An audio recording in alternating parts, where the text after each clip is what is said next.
Please state your name Robert Butch Bergeron, and your birth date September 20th, 1946. and your current address.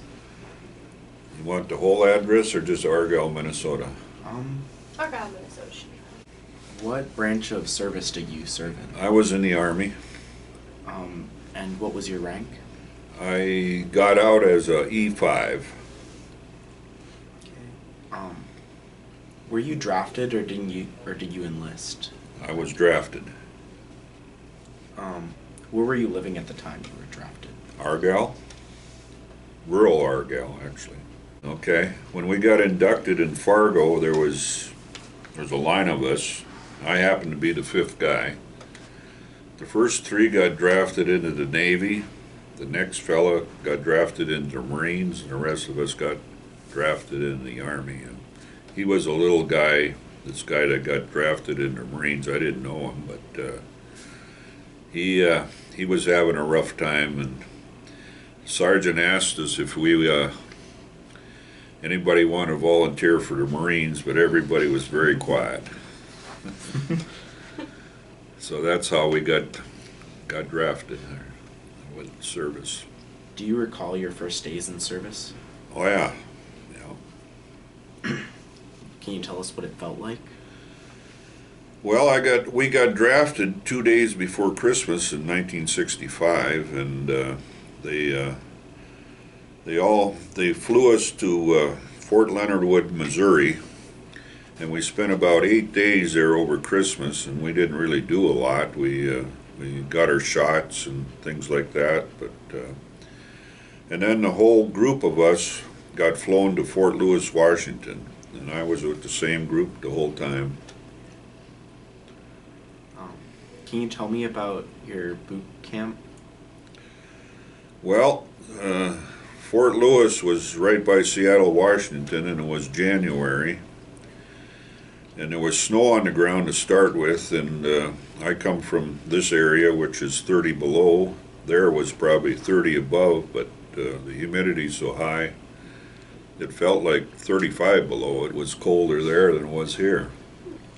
And we didn't see the sun once during basic training, which was 6 weeks.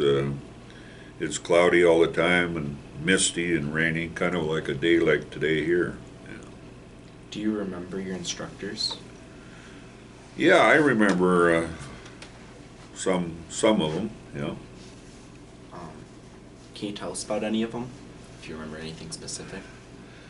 Well, I remember our captain was a veteran he had been into Vietnam, so he had some knowledge of what was going on over there. And our first sergeant was a black fella. He had been in World War II and Korea, so he had a lot of experience, and we had a lot of respect for the fella. Yeah. Where exactly did you go when you were serving? We spent 9 months at Fort Lewis. We did all our training there, and then we took an old troop ship out of Puget Sound, and we sailed over to Vietnam, and 3,500 of us on that old tub. Took us 17 days to get there, and it was crowded. You know, a lot of people were sick, and luckily I didn't get sick, but it was a long ride for some of them. Do you remember arriving and what it was like? Yeah, I do. I remember the first night we were anchored in a bay, and it was getting dark, and pretty soon there was a plane flying in around a hill, and it was shooting machine gun and rockets, and that was kind of our welcome to Vietnam. And the next morning we were on that ship, and they come with just like World War II, they come with these landing craft, and we went over the side on an old rope deal, and that's how we got there. You know? What was your job or assignment? I was a radio man. I carried a radio in an infantry outfit.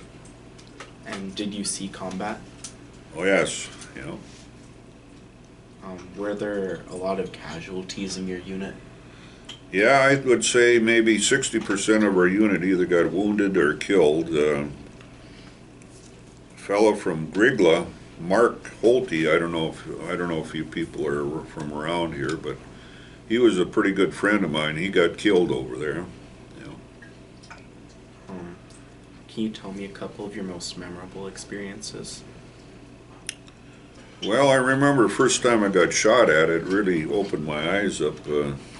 Yeah, it was a different experience. You know. Um, were you ever a prisoner of war? No. Were you ever awarded any medals or citations? Yeah, I had the Purple Heart. I got wounded, and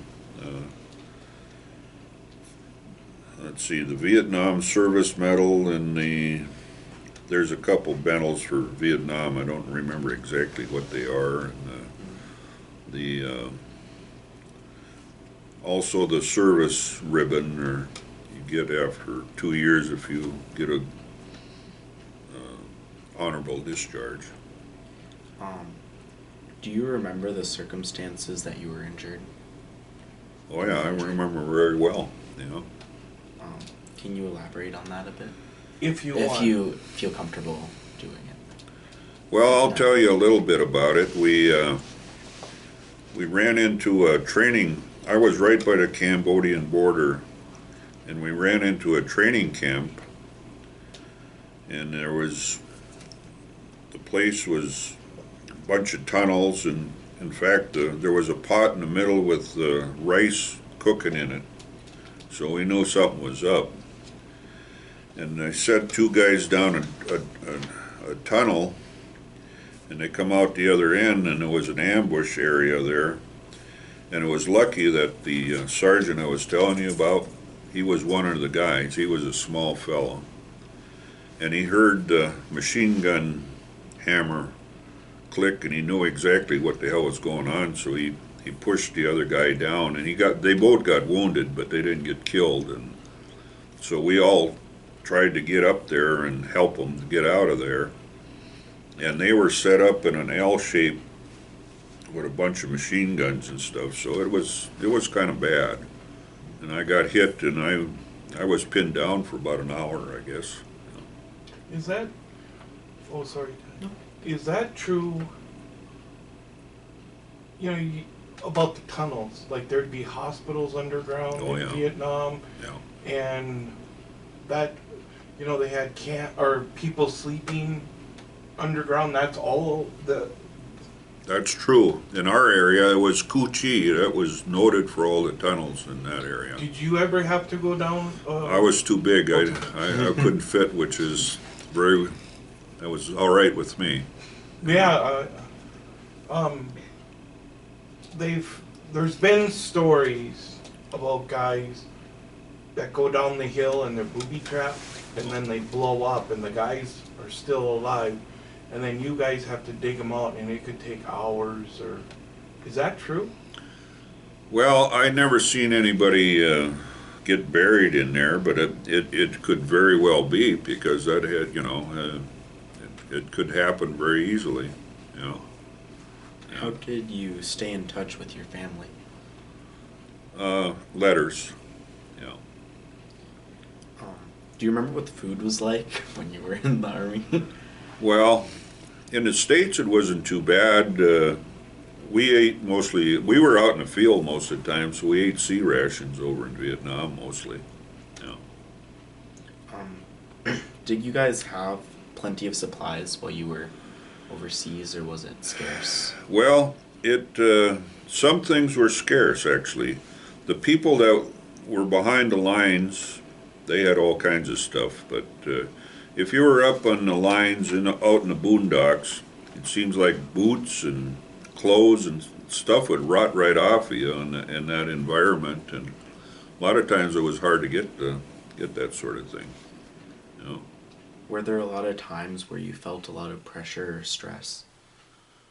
Oh yeah, yeah. It's a stressful thing being in combat, you know. Especially in Vietnam, because you didn't know who was your friend and who was your enemy. Yeah. Was there something special that you did for good luck? Try to stay alive. That's a good one. How did people entertain themselves while you guys were? Well, it was kind of a camaraderie thing. It was the people were around you. I mean, we weren't that gun ho about country. I mean, and all that. There was a lot of things in Vietnam that didn't really make a lot of sense. The orders you got, you could shoot in this area, but you couldn't shoot in that area. It was the idea of just being together with the people you knew, and you try to look out for each other. Do you recall anything particularly humorous or like an unusual event? Well, when we were going overseas, an old sailor told me to get on KP because if you eat a lot of soda crackers, you ain't going to get sick. So the first thing they told us when we got on, before we got on the ship, is you can't play poker, you can't gamble. So the first thing we did was, of course, was gamble. And we got caught, so I got on KP, me and another fella, and our job was to pass out silverware, and this silverware would come out of this boiling thing. We had these big gloves on, and we'd hand the damn silverware out, and Jesus, it'd go flying in the air. It was so damn hot. We just had a good time doing that. Did you ever keep a personal diary or journal of your experiences? No, I never did.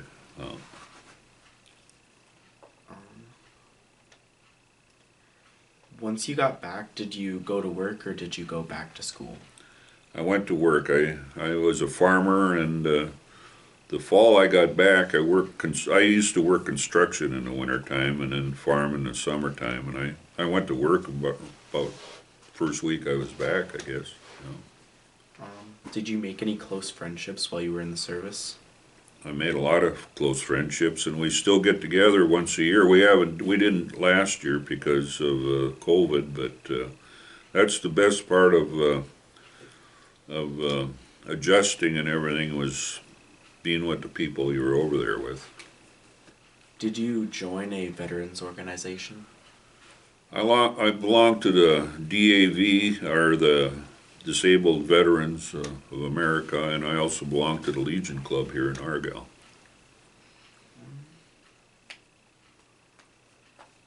Did your military experience influence your thinking about war or about the military in general?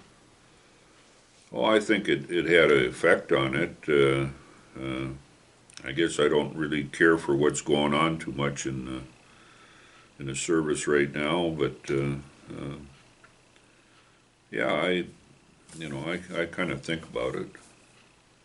I don't know exactly how to explain it. I don't want to get too much into politics, I guess.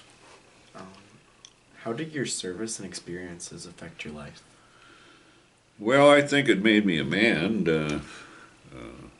Just the idea, and coming from a small town like Argyle and living out in the farm, I mean, we didn't have exposure to, well, let's say black people. I mean, I never really knew a black person before I went in the Army, and people from around the United States. I mean, everybody had a little different way of living or growing up, and yeah, it taught me quite a bit, you bet. And getting along with people, taking some discipline, I think was a real good thing in my life. One thing I found traveling myself is I believe we're very sheltered up here. You may agree or disagree, but I think we're very sheltered. We're very lucky. Oh yeah, we are lucky. Up here. Yeah, no doubt. No. This one I'm kind of just pulling out, but was there any like things that any of your friends did that you found weird or like obscure being from up here? Like anything different? Yeah, first time I ran into somebody smoking marijuana was in our bathroom in basic training, and I mean, I didn't even know what it was, you know. Yeah, that was different, I guess. Yeah. Is there anything you'd like to add that we didn't cover? No, that's pretty much it, I guess. You know. Sounds good. Thank you for coming.